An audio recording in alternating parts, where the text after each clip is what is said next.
जय हिंद, नमस्कार प्यारे साथियों। स्वागत है आप सभी का उत्कर्ष एकेडमी खिलचीपुर के ऑनलाइन प्लेटफॉर्म में। प्यारे साथियों, railway RPF constable and SI का नोटिफिकेशन जारी हो चुका है।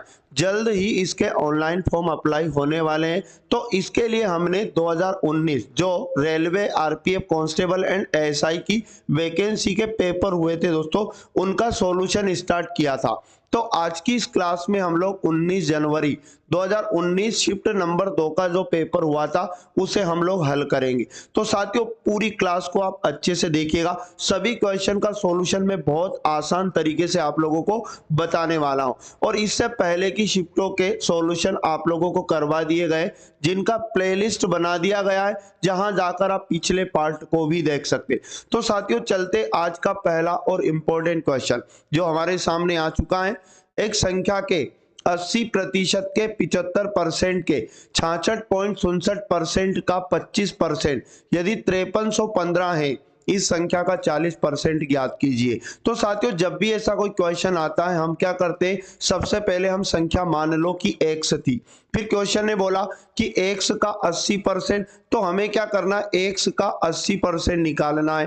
तो x इंटू 80/100। फिर उसका दोस्तों क्वेश्चन ने बोला 75%, तो हम 75% निकालेंगे। फिर बोला गया कि 66.67%, और दोस्तों 66.67% के स्थान पर हम इसकी फ्रैक्शन लिखेंगे 2/3। तो डायरेक्ट हम यहाँ कितना लिखते हैं, 2/3 लिखते हैं। फिर इसका भी बोला कि 25%, तो 25/100 करेंगे, और बराबर ये मान दिया है क्वेश्चन में कितना, 5315 क्वेश्चन में दिया है। तो साथियों, यहां से हमें क्या करना पड़ेगा, पहले संख्या लानी पड़ेगी। तो हम इनको डिवाइड करते हैं, 25 या 75, 25 चौको 100, 4 से काटेंगे, 4 दूनी 8, 0। 20 से काटेंगे 100 को, 20 से 5 100, 5 का भाग 25 में देंगे, 50 25। ठीक है। अब देखो, 5 से काटा, 5 दूनी 10, और 10 से ये एक 0 कट जाएगा, 3 से 3 डिवाइड हो जाएगा। मतलब हमारे पास x के बटे में कितना बचा, 10 बचा। तो ये 10 जब भाग से इधर जाएगा तो कहां जाएगा, गुने में। तो 5315, और 10 का जब इससे गुना होगा दोस्तों, तो यहाँ पर एक 0 बढ़ जाएगा।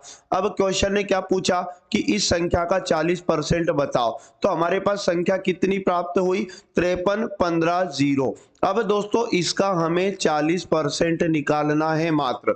तो डायरेक्ट क्या करेंगे, 2 0 से ये 2 0 कट कर देंगे, और 4 का गुना करेंगे 5315 से। 4 5 20, कैरी 2, 4 कम 4, और 2 कैरी का 6 हो जाएगा। 4 3 12, कैरी 1 होगा। 4 5 20, और एक कितना बनेगा, 21। तो 21,260 इस क्वेश्चन का right answer option number A हो जाएगा। आई होप दोस्तों क्वेश्चन आपको समझ में आ चुका होगा। बात करते हैं क्वेश्चन नंबर 87 की। तो एक बॉक्स में 3:2:1 के अनुपात में पेन, पेंसिल और रबर है। मतलब अपने को जो अनुपात दिया वो किसका दिया दोस्तों, एक तो पेन का दिया, और एक अनुपात दिया पेंसिल का, और एक अनुपात दिया अपने को प्रश्न में रबर का। और कितना अनुपात दिया इनका, 3:2:1। क्लियर। आगे क्वेश्चन में इनका मूल्य बताया है दोस्तों। पेन का मूल्य बताया 3 रुपए, और यहाँ पर पेंसिल का मूल्य बताया 2 रुपए, और रबर का मूल्य भी बताया 2 रुपए। तो हमें क्या करना है दोस्तों, इनके मूल्य का अनुपात बना लेना है। क्या करना है, इनका मूल्य का अनुपात बना लेना है। वो कैसे बनेगा, तो समझो। 3 इन सब का गुना कर लेना। जैसे 3 का गुना 3 से किया तो 9 अनुपात बनेगा, और 2 दूनी कितना, 4, और 2 एकम कितना, 2। तो ये इनके मूल्य का अनुपात आया। अब क्वेश्चन में क्या बोला कि टोटल जो मूल्य है वो 195 है। तो दोस्तों हमें क्या करना है, इस अनुपात को भी जोड़ना है। मतलब 9 + 4 और +2 इनको भी जोड़ेंगे, और ये मान किसके बराबर हो जाएगा, 195 के। तो 9 4 13, और 2 कितना हो जाएगा, 15। मतलब 15 अनुपात का मान दिया 195। तो हम क्या करेंगे, एक अनुपात का मान लाने के लिए 195 में 15 का भाग देंगे। तो 15 एकम 15, 4 बचा, 15 × 45।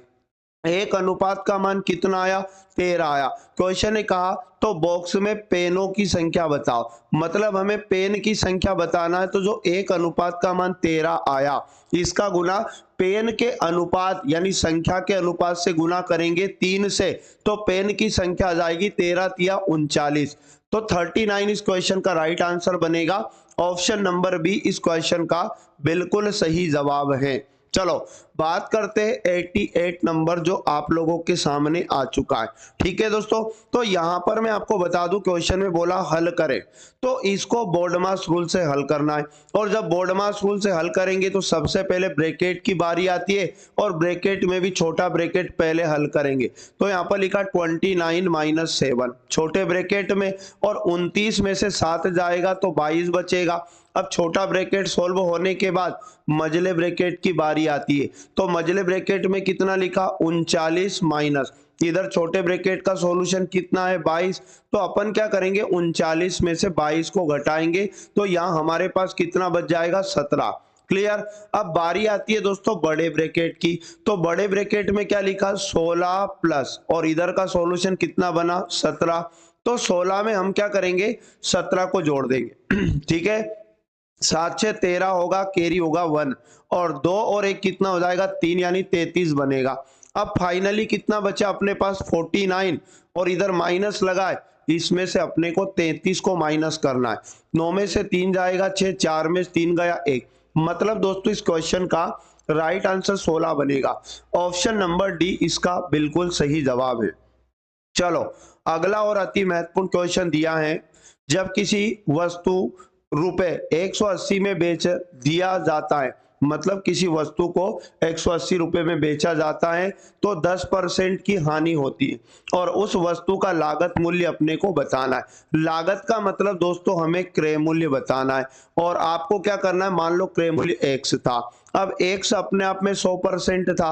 अब ये कहा गया क्वेश्चन में कि 10% हानि पर बेचा, मतलब x 100% था, मतलब 90% में बेचा गया, और 90% का मान दिया क्वेश्चन में कितना 180 दिया। तो दोस्तों x का मान लाने के लिए हम क्या करेंगे 180 भाग का 100 गुना में जाएगा, और गुना का 90 भाग में आ जाएगा, 0 से 0 कट हो जाएगा, 9 दूनी 18 0, और 20 का गुना 10 से करेंगे तो 20 दाम कितना जाएगा 200, मतलब उस संख्या का लागत मूल्य या फिर क्रय मूल्य कितना बनेगा 200। ऑप्शन नंबर ए इस क्वेश्चन का बिल्कुल करेक्ट आंसर हो जाएगा। चलो बात करते अगले क्वेश्चन की। देखो निर्देश दिया है, निम्न लाइन ग्राफ में उन उम्मीदवारों की संख्या का परसेंट दिया गया है जिन्होंने 2001 से 2006 तक 6 वर्षों की अवधि में परीक्षाओं में भाग लेने वाले कुल उम्मीदवारों में से परीक्षा उत्तीर्ण की है। ठीक है ना। अब क्वेश्चन ने यह कहा कि 2002 में परीक्षा उत्तीर्ण करने वाले उम्मीदवारों की संख्या 93,000 थी, मतलब दोस्तों हमें जो 93,000 दिया ये 2002 में परीक्षा उत्तीर्ण करने वाले विद्यार्थियों की संख्या बताए।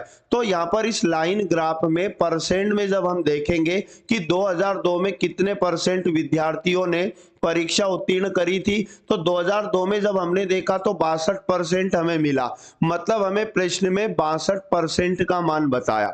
तो साथियों यहां से हम क्या करेंगे 1% का मान लाएंगे, और वो कैसे लाएंगे 93,000 में हमें भाग देना है 62 का, तो 1% का मान आ जाएगा। अब क्वेश्चन ने ये कहा कि 2002 में परीक्षा में कुल विद्यार्थी कितने थे, तो साथियों जो कुल विद्यार्थी थे वो परसेंट में अपने आप में 100% थे, और 1% का मान अपने पास आ चुका है 93,000 बटे में 62, इसमें 100 का गुना करेंगे तो 100% का मान बन जाएगा, और ये टोटल विद्यार्थियों की संख्या आ जाएगी।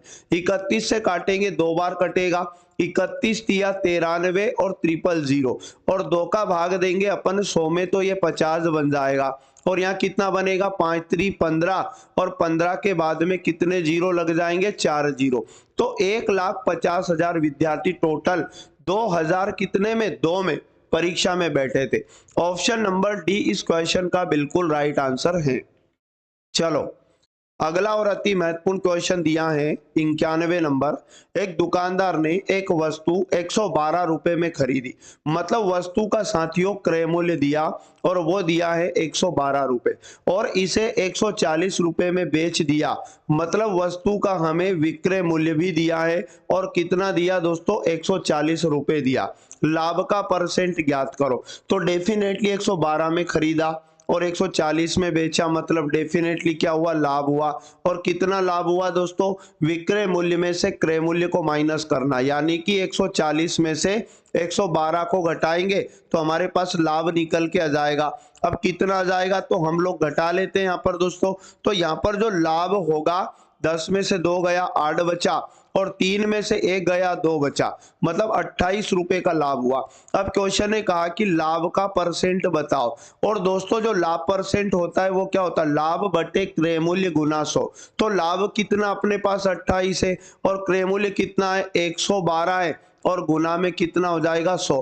तो दोस्तों डायरेक्ट लाभ का परसेंट हमारे पास निकल के आ जाएगा। 7 से काटेंगे, 7 एकम 7, और 4 बचा, 7 छंग 42, और 7 चुक हो जाएगा 28। 4 का भाग 16 में देंगे, 4 बार जाएगा, और 4 का भाग 100 में देंगे, 4 दूनी 8, 4 पंज 20, यानी कि 25% का यहाँ पर इस क्वेश्चन में लाभ हो जाएगा। ऑप्शन नंबर डी इस क्वेश्चन का बिल्कुल सही जवाब है। चलो अगला और अति महत्वपूर्ण क्वेश्चन हमारे पास दिया है कि निर्देश, निम्न लाइन ग्राफ में उन उम्मीदवारों की संख्या का प्रतिशत दिया गया है जिन्होंने 2001 से 2006 तक 6 वर्षों की अवधि में परीक्षाओं में भाग लेने वाले कुल उम्मीदवारों में से परीक्षा उत्तीर्ण की, मतलब उत्तीर्ण का परसेंटेज इसमें बताया।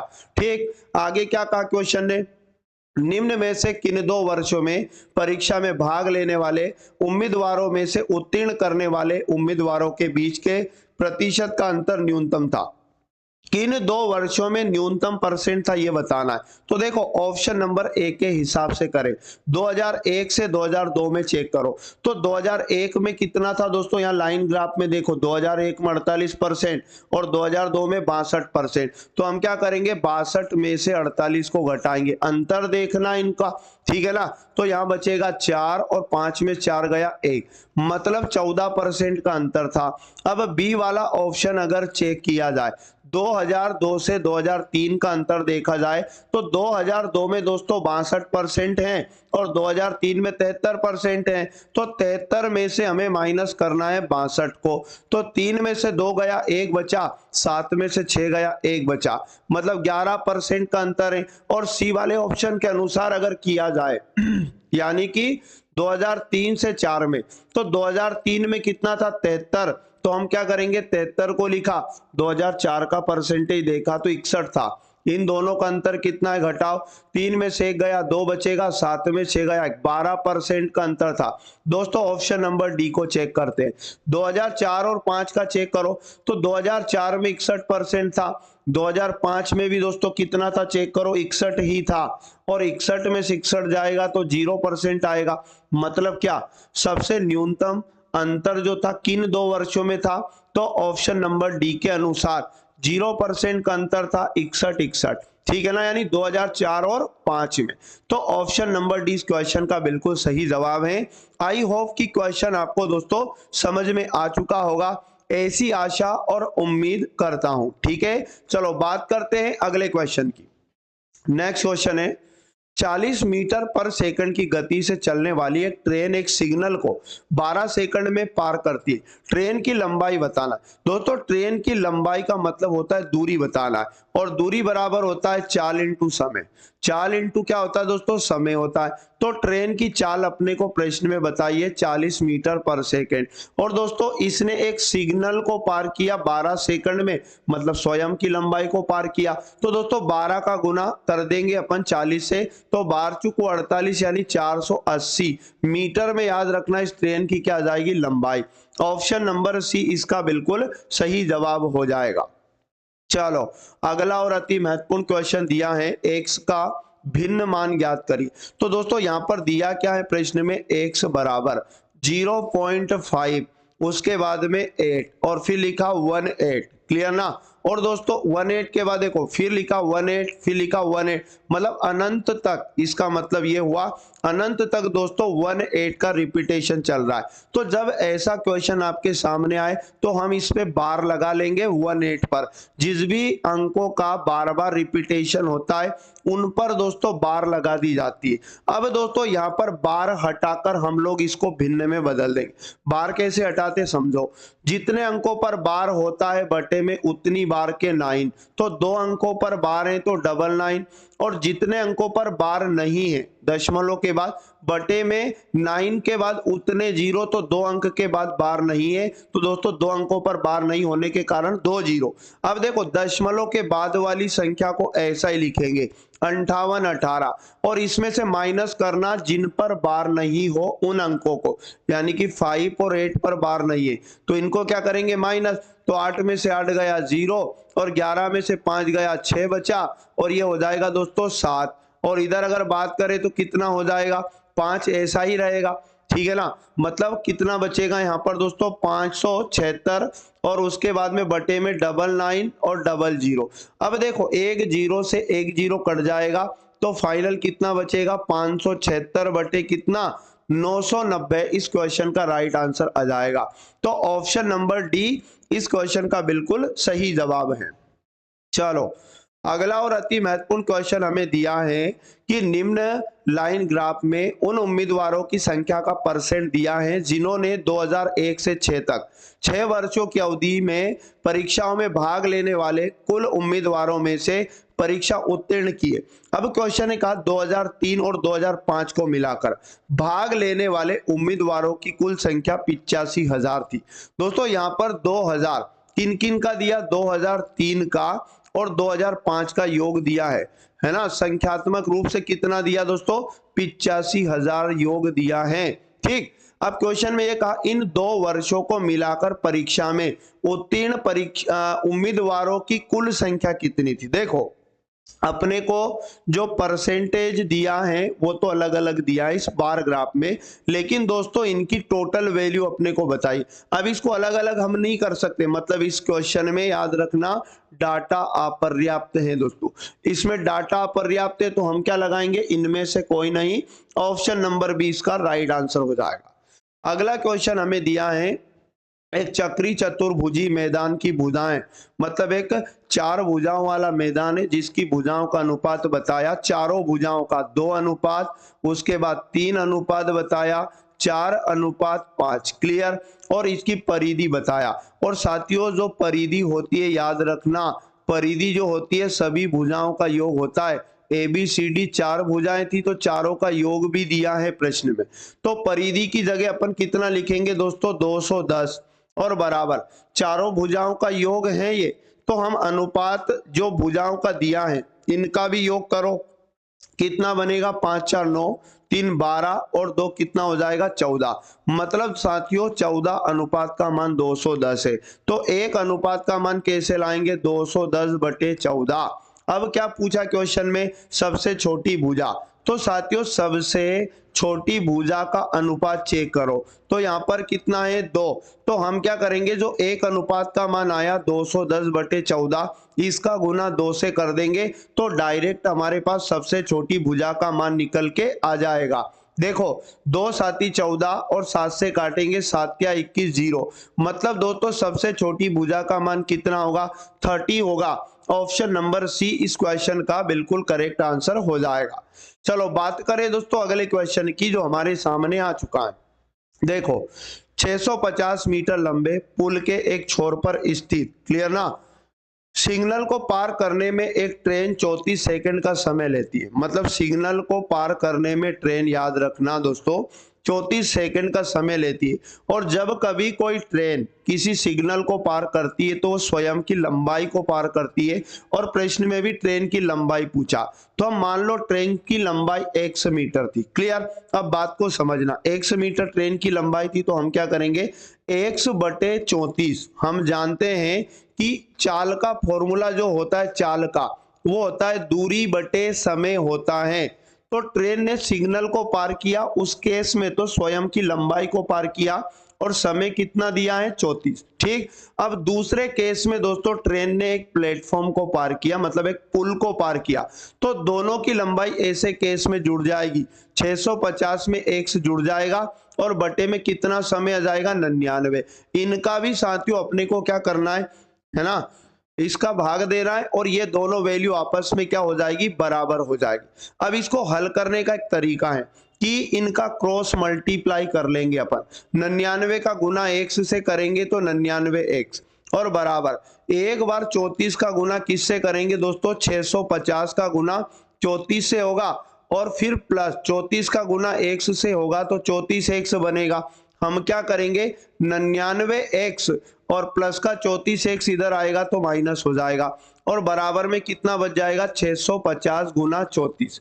अब बात को समझना, यहां पर जब घटाएंगे हम दोस्तों कितना बचेगा, हमारे पास 65 बचेगा।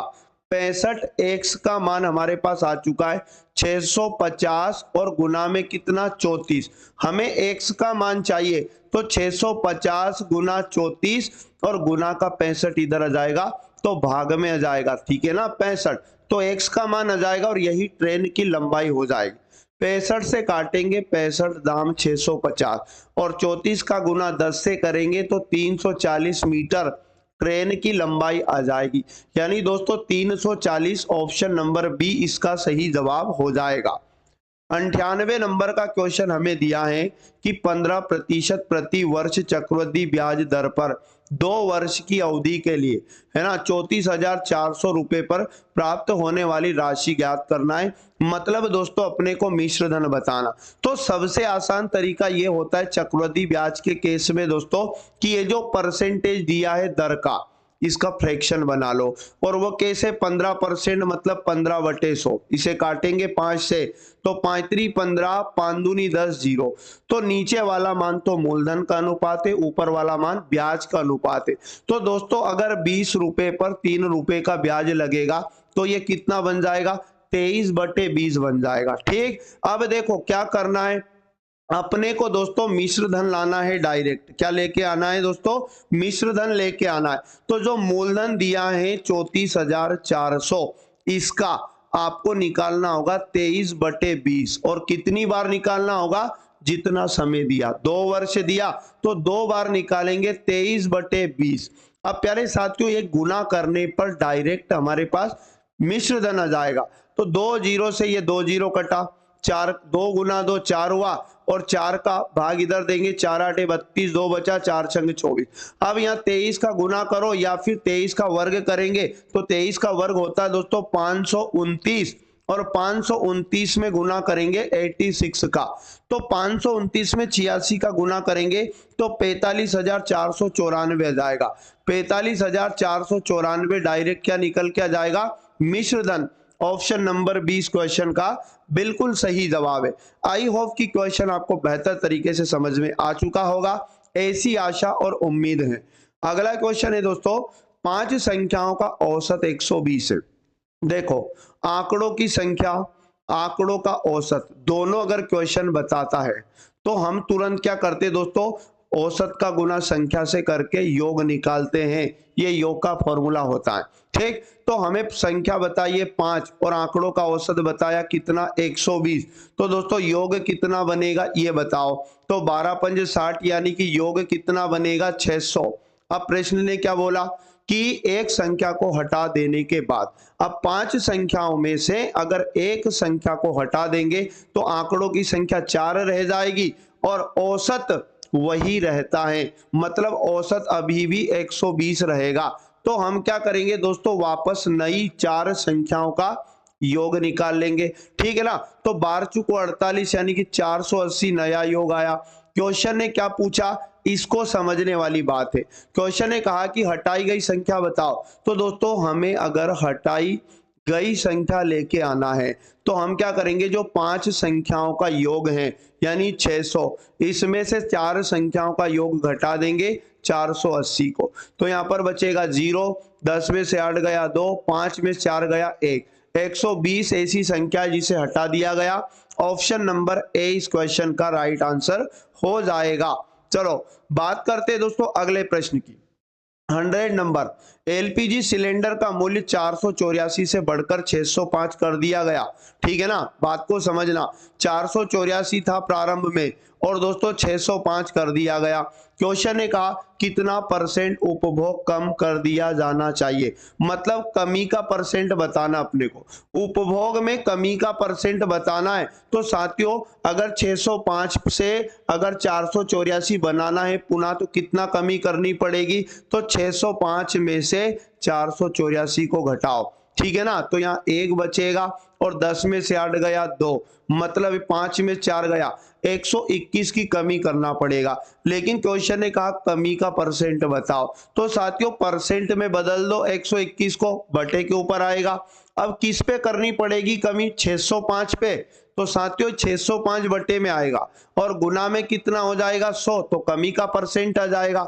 ये कटेगा दोस्तों 121 से 5 बार नीचे। ठीक है ना, और 5 का भाग 100 में देंगे तो 20% की कमी अपनी आ जाएगी। ऑप्शन नंबर ए इस क्वेश्चन का बिल्कुल राइट आंसर हो जाएगा। क्वेश्चन नंबर 101 हमें दिया है, साधारण ब्याज दर पर निवेश किए गए रुपए है ना 8100 पर 12% प्रति वर्ष की दर से 4 वर्ष के बाद प्राप्त होने वाली राशि ज्ञात कीजिए। मतलब दोस्तों ये साधारण ब्याज का केस है, इसमें अपने को मिश्र धन लाना है। और साथियों जो मिश्र धन होता है वो क्या होता है, मूलधन प्लस ब्याज। तो साधारण ब्याज पहले लाना पड़ेगा क्योंकि मूलधन तो दिया है, तो हम क्या करेंगे साधारण ब्याज का फॉर्मूला लगाएंगे और साधारण ब्याज बराबर होता है मूलधन गुना दर और गुना में समय और बटे में आ जाएगा 100। तो हमारे पास साधारण ब्याज आ जाएगा यानी कि सिंपल इंटरेस्ट। तो मूलधन दिया है दोस्तों क्वेश्चन में 8100 और दर दिया है क्वेश्चन में 12% और गुना समय दिया है 4 वर्ष और बटे में कितना हो जाएगा 100।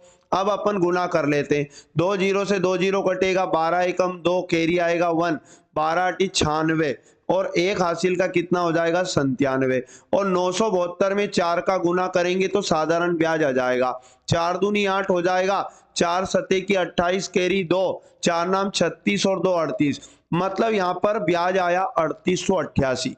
अपने को लाना है दोस्तों मिश्र धन। तो मिश्र धन क्या होता है, मूलधन प्लस ब्याज। तो मूलधन तो दिया है क्वेश्चन में 8100 प्लस ब्याज कितना आया हमारे पास 3888 और जोड़ दो, तो यहाँ पर बनेगा 8 और यहाँ पर भी बनेगा 8, 8 में एक जोड़ा 9, 8 3 11 यानी 11988 क्वेश्चन का right answer option number A हो जाएगा। अगला और अति महत्वपूर्ण क्वेश्चन है दोस्तों, वह महत्तम संख्या ज्ञात करिए जो 198 और 297 को विभाजित कर सकती है। मतलब बड़ी से बड़ी ऐसी संख्या बताना है जो 198 को भी काटे और 297 को भी काटे। ठीक है ना दोस्तों, तो वो संख्या होगी इनका महत्तम समापवर्तक और इनका महत्तम समापवर्तक हम अभाज्य गुणनखंड विधि से लेंगे। अभाज्य गुणनखंड विधि का मतलब इन दोनों संख्याओं में एक ही नंबर का भाग देंगे। तो पहले भाग लगा लेते दोस्तों इन दोनों में 9 का, 9 दूनी 18, 1 बचा, 9 दूनी 18, फिर 9 से देखो 9 तीस 27, 2 बचा, तो 9 तीस 27। अब दोस्तों दोनों ही नंबर किससे कटेंगे 11 से, 11 दूनी 22, 11 तिया 33। ठीक है ना, अब 2 में और 3 में एक ही संख्या का भाग नहीं जाता है, तो दोस्तों यहाँ पर महत्तम कितना हो जाएगा 9 गुना 11, 11 9 99। तो राइट आंसर क्या बन जाएगा 99। ऑप्शन नंबर सी इस क्वेश्चन का बिल्कुल करेक्ट आंसर है।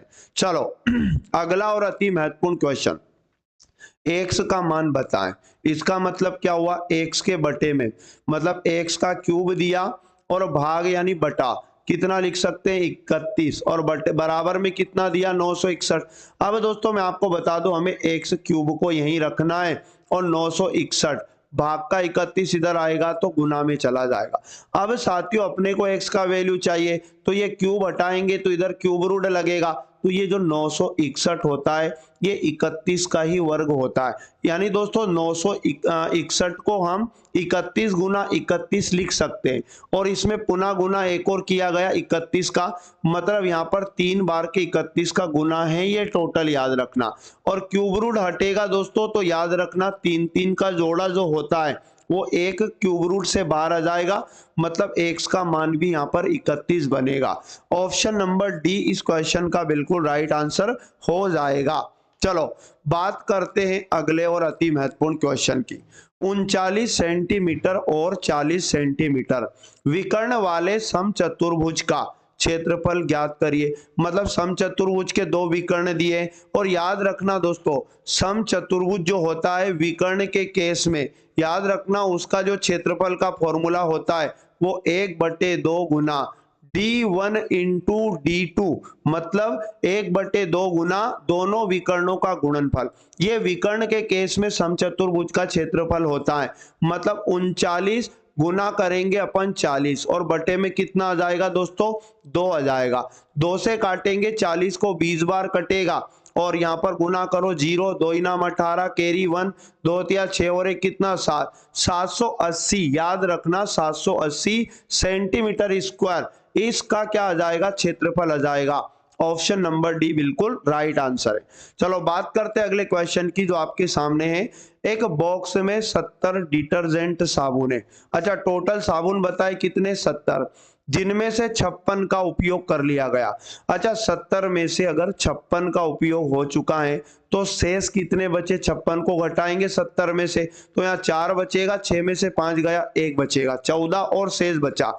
कितने प्रतिशत डिटर्जेंट साबुन शेष है, मतलब शेष को परसेंट में बताना है तो साथियों 14 को परसेंट में बदल दो, बटे के ऊपर आएगा किसके साथ, तो टोटल साबुन की संख्या के साथ यानी 70 के साथ, और गुना 100 करेंगे तो ये परसेंट में बदल जाएगा। 0 से 0 कट जाएगा, 7 दूनी 14 और 2 गुना 10 कितना हो जाएगा 20%। Right answer option number C लगाइएगा। चलो अगला और अति महत्वपूर्ण क्वेश्चन है। एक आयत की चौड़ाई क्वेश्चन में बताइए 70 सेंटीमीटर, इसका विकर्ण बताया क्वेश्चन में 182 सेंटीमीटर, इसकी परिधि ज्ञात करो। मतलब हमें आयत की क्या लेना है परिमाप, परिमाप और परिधि, परिमाप या परिधि दोस्तों एक ही बात होती है ना। तो आयत का जो परिमाप का फॉर्मूला होता है 2 कोष्ठक में लंबाई प्लस चौड़ाई होता है दोस्तों। क्लियर, इसके लिए हमें लंबाई चौड़ाई का मान चाहिए तो अपने को चौड़ाई दी है लंबाई लाएंगे कैसे, इस विकर्ण का मान दिया है तो इसके विकर्ण का फॉर्मूला भी लगाएंगे। विकर्ण बराबर क्या होता है इसका रूट के अंदर लंबाई का वर्ग प्लस चौड़ाई का वर्ग। तो दोस्तों हम क्या करेंगे विकर्ण कितना दिया 182 तो 182 का करेंगे वर्ग, क्योंकि ये रूट हटेगा तो विकर्ण पे वर्ग लग जाएगा। क्लियर ना। अब आगे क्या करेंगे अपन बराबर है ना, देखो ये चौड़ाई का वर्ग करेंगे तो मतलब 70 का वर्ग होगा, तो ये 70 का वर्ग बराबर किधर आएगा तो माइनस का हो जाएगा। क्लियर ना। बराबर में क्या बचेगा लंबाई का वर्ग।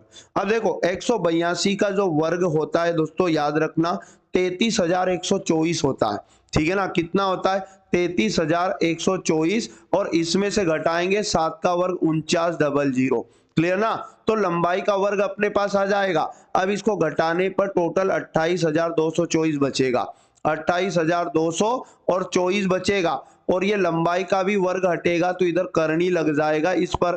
क्लियर ना। इतनी जानकारी आपको समझ में आ चुकी होगी। और दोस्तों इसका जब रूट हटाएंगे तो ये 168 का है ना वर्ग होता है, मतलब करनी से बाहर आ जाएगा 168।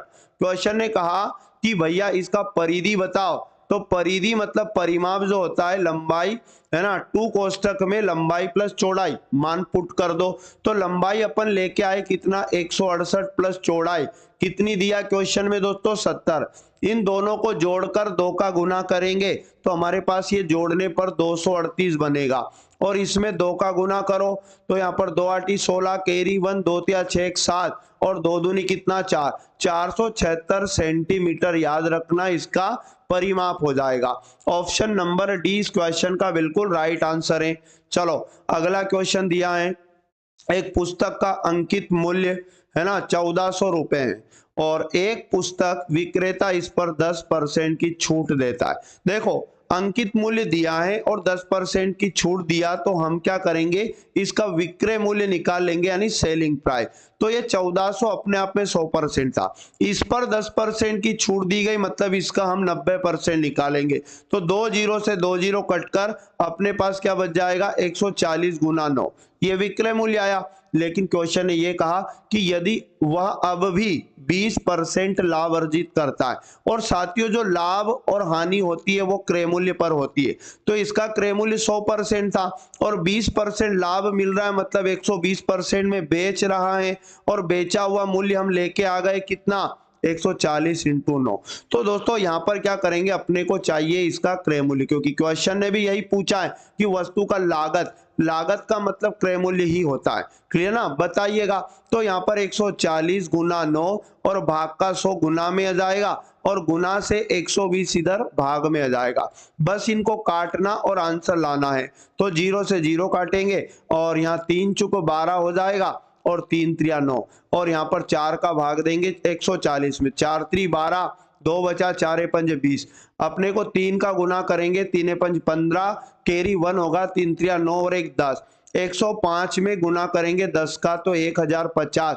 याद रखना इसकी लागत मूल्य आ जाएगी। ऑप्शन नंबर ए इसका सही जवाब है।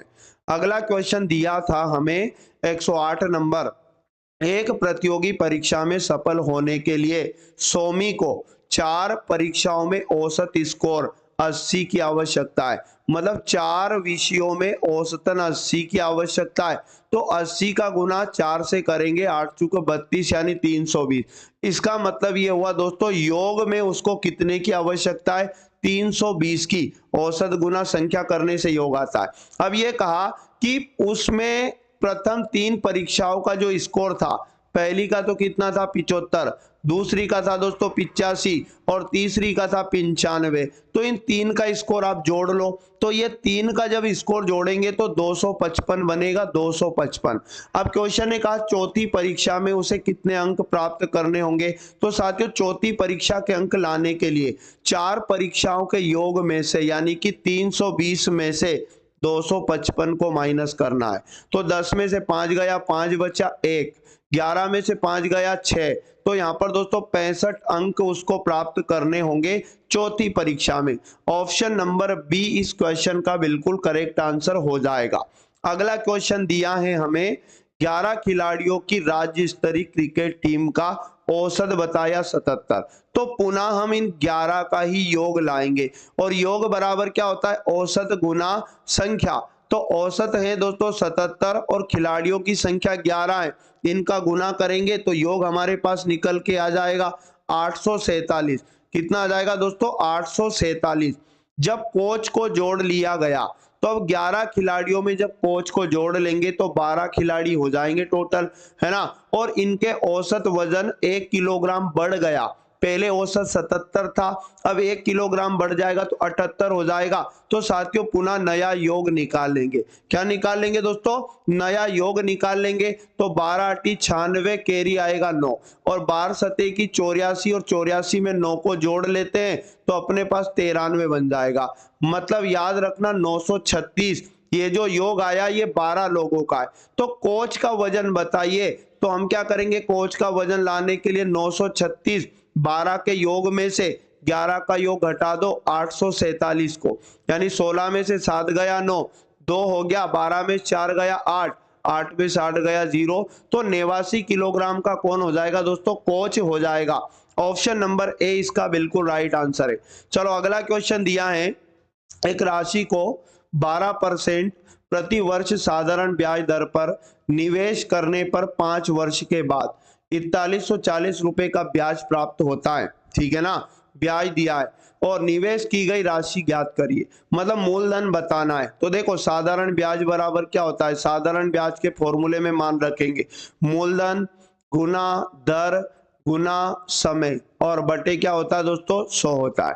देखो साधारण ब्याज की जगह कितना लिखना है, दिया है 4140, और बराबर मूलधन को P मान लो क्योंकि पूछा है, और दर की जगह अपन 12% गुना समय 5 वर्ष, और बटे में क्या हो जाएगा, 100 हो जाएगा।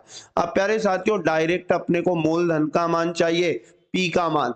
तो क्या करेंगे अपन, 4140 भाग का 100 गुना में जाएगा, और गुना से दोस्तों 12 इंटू 5 कहाँ जाएगा, भाग में। इनको काटने पर अपने पास P का मान निकल कर आ जाएगा। चलो काटते हैं अपन इसको ठीक है ना, 12 का भाग लगाते हैं पहले। तो 12 36, कितना बचा यहाँ पर, आप कहेंगे सर 5 बचा, 54 हो गए, है ना। तो बार पंज 60 ज्यादा हो जाएगा, तो बार चुकू 48, बार चुक कितना हो जाएगा 48, 6 बचा 12 पंज 60। अब 5 का भाग देंगे अपन 345 में, 5 छक्के 30 और 5 9 45। तो साथियों पी का मान कितना आ जाएगा, पी बराबर इधर 69 आया और 2 जीरो का गुना करेंगे तो 2 जीरो और बढ़ जाएगा 6900। ऑप्शन नंबर बी इसका राइट आंसर बन जाएगा। चलो बात करते हैं अगला और अति महत्वपूर्ण क्वेश्चन। जब 46,035 को 9 से विभाजित किया जाता है तो शेषफल क्या बचेगा, तो डायरेक्ट कर देना 46,035 में तुरंत एग्जाम के अंदर 9 का भाग लगाना, 9 पंजे 45 होता है, माइनस करेंगे 45 को, 1 बचा 0 बचा, ऊपर से उतारा 0, 10 हुआ, 9 कम कितना बनेगा 9, माइनस करेंगे 1 बचेगा, ऊपर से उतारा 3, 13 हो गए, 9 कम 9 है ना, और यहाँ पर कितना बचेगा 9 घटा दो तो 13 में से 9 जाएगा तो 4 बच जाएगा, ठीक है ना, ऊपर से उतारा 5 और 9 पंजे होता है 45। तो दोस्तों यहाँ पर 45 माइनस हो जाएगा तो 0 0। हमसे शेषफल पूछा है क्वेश्चन में, कितना बचेगा 0। ऑप्शन नंबर सी बिल्कुल राइट आंसर हो जाएगा। चलो अगला क्वेश्चन है, एक दुकानदार ने एक वस्तु 72 रुपए में खरीदी और इसे 54 रुपए में बेच दिया, मतलब 72 में खरीदी और 54 में बेच दिया, क्रय मूल्य 72 है, विक्रय मूल्य 54 है, डेफिनेटली इसको क्या हुई हानि, और हानि कितने की हुई, तो दोस्तों 72 माइनस कितना करेंगे 54, 12 में 4 गया 8, 6 में से 5 गया 18 की क्या हुई हानि। क्वेश्चन ने कहा हानि परसेंट बताओ, तो हानि बटे क्रय मूल्य, हानि कितना 18 और क्रय मूल्य कितना है दोस्तों इसका 72 और गुना 100 करना, डायरेक्ट हो जाएगा 18 चुक 72, 4 से काटेंगे 4 दूनी 8, 4 पंजे 20, 25% की हानि यहाँ पर right answer option number C हो जाएगा। चलो अगला और अति महत्वपूर्ण क्वेश्चन समझिए, इसको हल करें। तो दोस्तों करना क्या है, बटे के ऊपर भी नंबर है नीचे भी, तो बटे के ऊपर वालों को भी अपन बोर्ड मास से हल करेंगे और नीचे वालों को भी। तो दोस्तों ऊपर क्या लिखा देखो, पहले भाग सोल्व होगा बटे के ऊपर में, तो हमें क्या करना है 930 में 31 का भाग देना है, 31 या 93 होता है, मतलब 30 बार कट जाएगा। अब भाग के बाद बारी आती है गुना की, तो दोस्तों अपन क्या करेंगे 30 में 30 का गुना करेंगे तो कितना बन जाएगा 900, और 900 में कितना जुड़ जाएगा 30, तो फाइनली बटे के ऊपर कितना आ जाएगा अपने पास 930 आ जाएगा। अब बटे के नीचे समझो 930, पहले भाग की बारी है, तो 930 में दोस्तों अपने को भाग लगाना है 30 का, 0 से 0 कटेगा और यहाँ पर 3 3 9, 3 एकम 3, 31 में से 1 माइनस हो जाएगा तो 30 बचेगा, तो बटे के नीचे 30 बचा, बटे के ऊपर कितना आया 930 और नीचे कितना बचा 30, काट दो 0 से 0, 3 का भाग देंगे 3 3 9, 3 एकम 3, 31 इस क्वेश्चन का राइट आंसर बन जाएगा। ऑप्शन नंबर बी बिल्कुल राइट आंसर है। अगला क्वेश्चन हमें दिया है, एक समबाहु त्रिभुज का क्षेत्रफल ज्ञात करिए जिसकी भुजा बताइए 44 सेंटीमीटर। और साथियों समबाहु त्रिभुज के क्षेत्रफल का फॉर्मूला याद कर लो, अति महत्वपूर्ण है, √3/4 गुना ए का वर्ग, ये समबाहु त्रिभुज का क्षेत्रफल होता है जहां ए का मान इसकी भुजा होगी। क्लियर ना, तो आप लोगों को मैं बता दूं यहाँ पर वैल्यू पुट करो, √3/4 गुना ए का मान प्रश्न में दिया है कितना 44 सेंटीमीटर, तो यहाँ 44 का वर्ग करेंगे, मतलब इसका डायरेक्ट कितनी बार गुना कर लो 2 बार, ठीक है। अब इसको काट लेते हैं दोस्तों, तो 4 का भाग देंगे तो ये 11 बार कटेगा, 11 का गुना 44 से करेंगे तो 11 चुके 44 कैरी 4, 11 चुके 44 और 4 48 हो जाएगा, और √3 इसके गुना में रह जाएगा, तो 484 √3 इसका राइट आंसर बनके option number B correct answer देगा। चलो बात करें दोस्तों अगले क्वेश्चन की जो आपके सामने है, राम और राज की आयु का अनुपात 4:5 है। राम का और राज का आयु का अनुपात बताया दोस्तों 4:5, और दोनों की आयु का योग 189 है। तो हम क्या करेंगे, इस आयु के अनुपात का भी योग करेंगे, 4 में 5 को जोड़ेंगे और ये अनुपात बराबर हो जाएगा 189 के। मतलब दोस्तों यहाँ पर 9 अनुपात का मान 189 हो जाएगा। हमें 1 अनुपात का मान लाना है तो 189 में 9 का भाग देंगे तो 9 दूनी 18, 9 एकम 9, 1 अनुपात का मान 21 आया। उनकी आयु का अंतर बताओ, तो आयु के अनुपात का अंतर देखो 5 और 4, अनुपात में अंतर 1 अनुपात का है और 1 अनुपात का गुना 21 से करेंगे तो बराबर 21 इसका राइट आंसर बन जाएगा। ऑप्शन नंबर बी बिल्कुल सही जवाब है। 116 नंबर हमें दिया है दोस्तों, मार्कस एरिक्सन दौड़ का प्रथम भाग 310 किलोमीटर प्रति घंटे की गति से पूरा करता है और दूसरा भाग 465 किलोमीटर प्रति घंटे की गति से पूरा करता है। प्रथम दो भागों की औसत गति बताना। जब दो चालें प्रश्न में दी जाए और हमें लेके आना हो दोस्तों औसत चाल, तो औसत चाल का फॉर्मूला होता है 2xy और बटे में x प्लस वाई, जहां x का मान प्रथम चाल होगा और y का मान दूसरी चाल होगा। तो x का मान तो अपने को कितना रखना है 310 और y का मान दोस्तों अपने को 465 रखना है। तो इस फॉर्मूले में डायरेक्ट वैल्यू पुट कर दो तो हमारे पास निकल के आ जाएगा क्या, औसत चाल निकल के आ जाएगा। तो दोस्तों यहाँ पर लिखेंगे 2 इंटू एक्स की जगह कितना 310 गुना y का मान 465 और बटे में x प्लस वाई। तो दोस्तों x प्लस वाई जोड़ लो दोनों को, 310 में 465 को जोड़ के x प्लस वाई का मान आ जाएगा 5, यहाँ पर बनेगा 7 और 4 3 7, 775 दोस्तों यहाँ पर x प्लस वाई का मान बनेगा। क्लियर। अब इनको डिवाइड करके आंसर लाओ फटाफट। तो दोस्तों यहाँ पर काटते हैं अपन पहले इसको 5 से, 5 एकम 5, 2 बचा 50 25, 2 बचा 50 25, फिर भाग देते हैं अपन 5 का, चलो ऊपर लगा दो, 5 6 के 30, 5 दूनी 10। क्लियर ना। अब 5 से फिर काटते हैं, 5 3 15, 5 एकम 5 और 5 9 45 हो जाएगा, 1 बचा 5 3 15, 31 का भाग 62 में देंगे, 2 बार जाएगा, 31 दूनी 62 और 2 का गुना 2 से करेंगे 4। तो दोस्तों यहाँ पर 93 का गुना 4 से हो जाएगा, 4 3 12 कैरी 1, 4 नाम 36 और 1 37, 372 किलोमीटर प्रति घंटा याद रखना इनकी औसत चाल बनेगी। ऑप्शन नंबर सी इसका बिल्कुल राइट आंसर है। चलो अगला और अति महत्वपूर्ण क्वेश्चन है, एक निश्चित राशि को 6:5 के अनुपात में दो भागों में विभाजित किया जाता है। यदि प्रथम भाग, देखो पहला भाग 6 अनुपात है, दूसरा भाग 5 अनुपात है और पहले भाग का मान बताया 90, मतलब 6 अनुपात का मान 90 बताया। तो साथियों तुरंत हम क्या करेंगे, 1 अनुपात का मान लाने के लिए 90 में 6 का भाग देंगे, 6 से काटेंगे, 6 कम 6, 3 बचा, 6 पंजे 30, 1 अनुपात का मान 15 आया।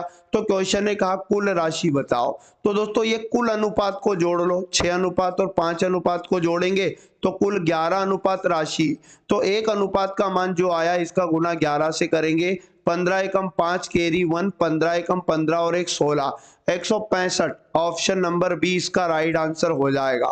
क्वेश्चन नंबर 118 बहुत ही बढ़िया क्वेश्चन आपको दिया है, 39/20 प्लस 3/10 माइनस 5/4 का मान बताओ। तो दोस्तों ये जो बटे वाले नंबर है इनका एलसीएम लेंगे, तो बटे में आएगा एलसीएम 20, तो बटे में लिखेंगे 20 का भाग 20 में एक बार गया, 1 का गुना 39 से किया तो 39 और प्लस 10 का भाग 20 में 2 बार गया, 2 का गुना 3 से किया 6 और माइनस है तो माइनस, 4 पंज 20, 5 बार गया, 5 गुना 5 करेंगे 25 हो जाएगा बराबर। अब देखो 39 में अपन 6 को जोड़ेंगे तो 45 बनेगा और 45 में से 25 माइनस करके बटे में पुनः 20 लिखेंगे तो यहाँ 0 बन जाएगा, 4 में से 2 गया 2 तो 20/20 आ गया और 20 से 20 को काट देंगे तो फाइनली एक बार कट जाएगा। तो ऑप्शन नंबर ए इस क्वेश्चन का राइट आंसर बन जाएगा। 119 नंबर वेरी मोस्ट और आईएमपी समझना, ठीक है ना। निम्न में से पूर्ण वर्ग कौन सा है, इन 4 ऑप्शन में से पूर्ण वर्ग ढूंढना है। तो दोस्तों याद रखना अति महत्वपूर्ण बात जो बताई जा रही है, अगर जिन संख्याओं का इकाई अंक, याद रखना जिन संख्याओं का इकाई अंक अगर क्या होता है, इकाई अंक अगर क्या होता है दोस्तों याद रखना 2 3 7 8, जिन संख्याओं का इकाई अंक 2 3 7 8 हो वे कभी भी पूर्ण वर्ग नहीं होती है, वे कभी भी दोस्तों पूर्ण वर्ग नहीं होती हैं। तो देखो पहली संख्या का इकाई अंक 2 है मतलब ये पूर्ण वर्ग नहीं है, और दूसरी संख्या का इकाई अंक 8 है मतलब ये पूर्ण वर्ग नहीं है, और उसके बाद 7 होता है तो भी दोस्तों इकाई अंक पूर्ण वर्ग नहीं होता है। तो ऑप्शन नंबर डी हमारे पास देखो 2 3 7 8 कुछ भी नहीं है इकाई अंक, तो ये पूर्ण वर्ग हो जाएगी। ऑप्शन नंबर डी बिल्कुल सही जवाब है। अगला क्वेश्चन दिया है धातु के एक टुकड़े का मूल्य 150 से बढ़ाकर 150 रुपए था धातु के टुकड़े का मूल्य 180 कर दिया गया, 180 रुपए कर दिया गया, तो कितनी वृद्धि हुई दोस्तों? इसमें वृद्धि हुई है इसमें 30 की। क्लियर ना? क्वेश्चन ने कहा परसेंट में वृद्धि बताओ, मतलब वृद्धि का परसेंट बताना है। तो 30 बटे में किस पर वृद्धि हुई? 150 पर, गुना में 100। तो दोस्तों 30 पंज होता है 150 और 5 का भाग देंगे 100 में, तो 20% की क्या आ जाएगी? वृद्धि। ऑप्शन नंबर 20 क्वेश्चन का बिल्कुल राइट आंसर बनेगा। तो दोस्तों ये थे पूरे 35 के 35 मैथ के क्वेश्चन डेली की तरह। तो आप लोग इस क्लास को जरूर देखा करो, पर डे देखा करो और हर सेट को लगा लो। आपकी एग्जाम के अंदर भी आपको यही लेवल और ऐसे ही क्वेश्चन देखने को मिलेंगे।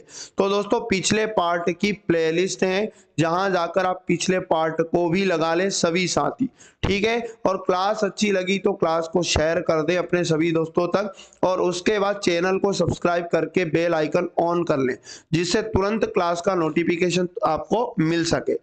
तो मिलेंगे पुनः नेक्स्ट वाली क्लास में, तब तक पढ़ते रहें। जय हिंद, जय भारत, वंदे मातरम।